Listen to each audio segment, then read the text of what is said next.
So yan na nga po, nandito po tayo sa ZNJ Motorshop para magpapulwib kay Sochi. Yan, busy po si Boss Marin sa pagkabit ng busina sa NMAX. Yan, intay-intay lang po tayo konti. Ayan na nga po, binabaklas na ni Boss ang playerings. Yan. Yan, tinatanggal na yung tornilyo ng tangke. Yan, nakahubad na si Sochi. Wala nang clearings. Ganyan talaga pag rider, kailangan tanggal lahat ang flarings. So yan na po, sinisimula na ni Boss Barbie na tanggalin. Ayan, tinatanggal na niya yung cambio. Ayan, so natanggal na ni Boss Barbie yung crankcase. Ayan, at ginagawa na niya ng paraan para matanggal yung stator. Ayan. At pinuputol na yung dapat putulin sa stator para sa full wave.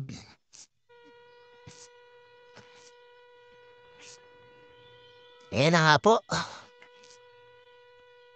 Ayan na nga. Ayan na matapos ng hinangin. Ayan yung makina. Ayan yung baklas, no? Ayan, matapos ng hinangin. Ayan. Bago ang lahat ay lalagyan muna ng cable tie. Yan, ikikable tie ni Boss Marvin. Ang yung kanyang kinabit na yung wire. Para hindi once sa loob, para hindi matanggal. Yan, kinable tie na po. Pagkatapos na yan ay titester kung okay ba yung pagka-full wave niya. Yan pinutol. Then, yan ititester na. Yan, titester na ni Boss Mabe kung okay yung pagka-dali. No? Yan. Pagkatapos niya na yan na nga po, kinabit na ni Boss Marvin yung bagong regulator. Yan, siyempre, papalitan ng medyo malaki kasi yung stock na regulator niya ay medyo maliit lang.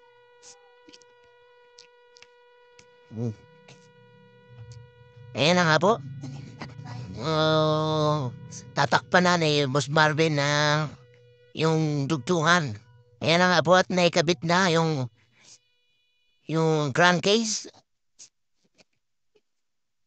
Ayan. At yun na nga po. Tapos na. Naibalik na yung bang flarings ni Boss. So, bago yan.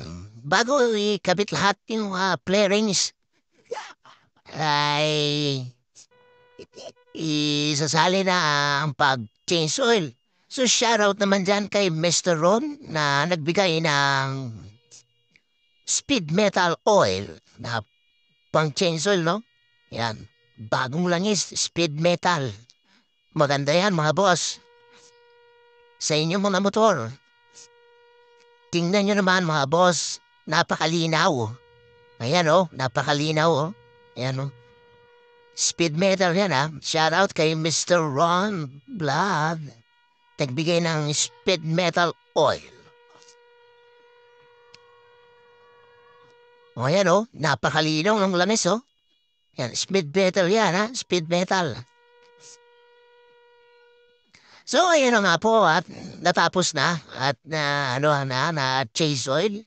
So, ayan, binuhay na ang susihan. At yan, kitang-kita naman po, 14.6 ang kinalabasan ng pagka-full wave. Ibig sabihin, okay na okay. So, ayan nga po at hanggang dito na lang po ang aking video. Subscribe, like and share.